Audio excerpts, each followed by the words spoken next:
Hey guys, welcome back to MMA Library. Today in MMA and UFC news. In a recent interview, Demetrious Johnson had this to say about his knockout victory over Adriano Moraes this past Friday to win the ONE Championship flyweight title. It was a great fight against Adriano Moraes. I think the first fight we had against each other, he got me, and then when I came home and I watched the fight, I was kind of a little irritated about a couple of things. So, but we got this one, and yeah, nothing but the best for Adriano, and yeah, man, it was a good fight. The sequence was just beautiful when you slipped and threw the right and then he started to wobble. Can you tell us what was going through your mind? Did you know the knee was there if you drilled that? Yeah, it wasn't something like we drill. It's just kind of like, I guess you say, just our stance and how we fight. The biggest thing was just trying to be dynamic and just be fluid and chill. And when I landed the right hand, I saw he was wobbled. I kept my distance, and I saw the cage. He was about to run into the cage, and I was okay, it's perfect time, and I threw the knee, and once I knew that landed, that was like a kill shot, and I was okay, that's game, and it just walked off. Nate Diaz recently live streamed a visit he received from USADA. Here's the clip. This man won't get out of my house because I didn't give him enough piss. I'm pissed all like him.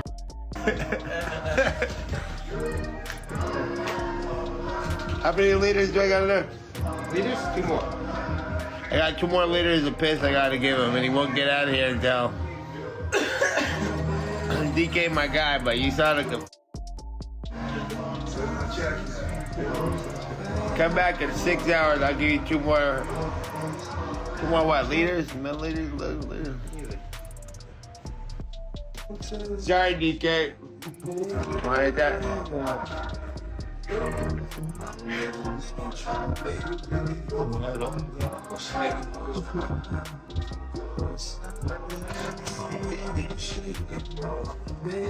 Daniel Cormier says that because Leon Edwards beat Kamaru Usman, a win for Khamzat over Diaz is now pointless. Last weekend, he didn't realize that he was the biggest loser in the Usman versus Leon fight because he was in line. All he had to do was get past Diaz. That's all he had to do. Get past Diaz and you fight for a championship. But with Leon Edwards winning, now we got the trilogy, and rightfully so. So then that leads to the question, what is this fight for? I feel like Diaz is just fighting for legacy. I feel like for Chimaev, this is just another scalp on his resume, because I don't know if this win puts him closer than he already is to a championship fight, and because of the result last weekend, he'll need one more. I just wonder who that one more is going to come against. Does he beat Diaz? And if he does he get Covington next? What happens if Nate Diaz wins? As Nate Diaz walks to the octagon at the T-Mobile Arena for UFC 279, every thought in his mind will be that he can win that fight. In a recent interview, Alexander Volkanovski talks about Paddy Pimblett's dramatic weight gain between fights. I know the science, and I don't just know that. I used to do that. Back in the days when you used to talk to me, when I would go, people see me win the PXC world title, featherweight, I'll go back to Thailand not even 2 weeks later, and people are looking at me like, how do you look like that? You were just here, what? It doesn't make sense. So I know this because I used to weigh in at 65.8, 145, and within the week,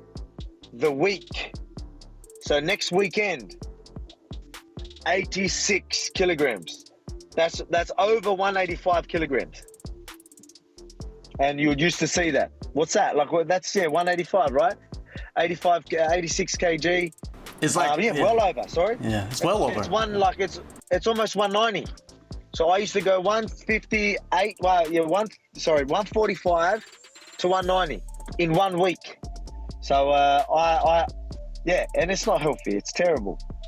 It's terrible for you, you know what I mean? And mate, his head, it blows me out how his head just balloons like that. It's quite funny.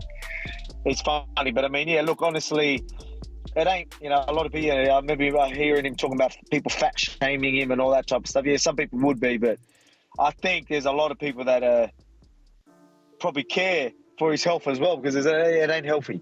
Darren Till recently shared a video to social media where he engages in a friendly wrestling match with a fan. Here's the clip. Ooh. Yeah, man, good job. That's the way we do it. The way we're doing, brother.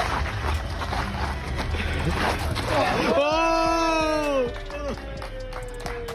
Ei, oh! Receba, caralho, obrigado, meu Deus! Receba, obrigado, meu Deus! Have a good one. Stephen Wonderboy Thompson spoke about who he may face in his next fight. Wonderboy said, the UFC was talking about maybe Shavkat, he just beat Neil Magny. I was like, look UFC, give me someone that is going to want to strike with me. I haven't turned down the last two guys who were grapplers. One of the top grapplers in the welterweight division didn't turn him down. I was like, give me a striker. We were looking at Li Jing Lang, but he's got a fight coming up.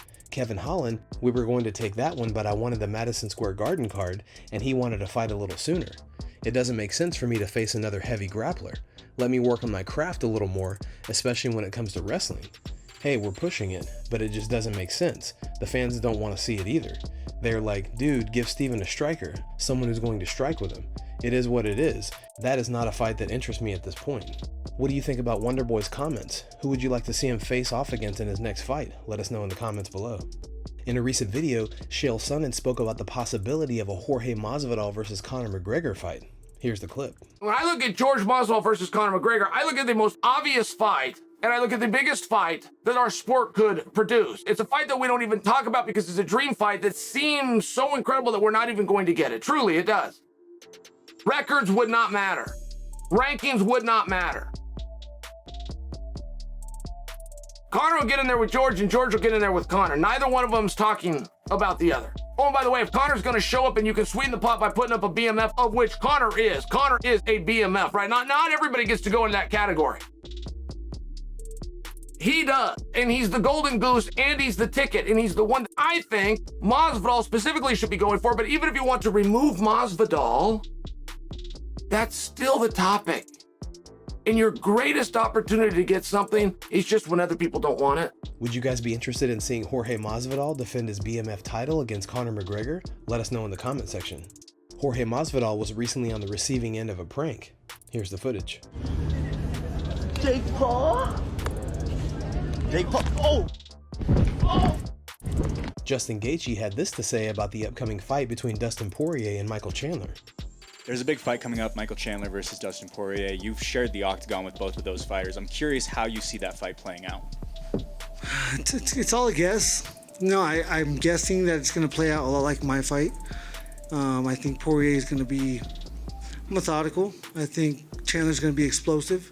I think he's going to be dangerous as hell for, 9 minutes. He's still dangerous after that. That's why the risk-reward factor calculation that's constantly going on never allowed me to take that chance. That man is dangerous, and he loves to fight, so I'm a fan. Guys, thanks so much for checking out the video.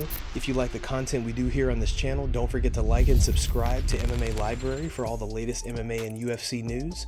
We'll see you in the next video.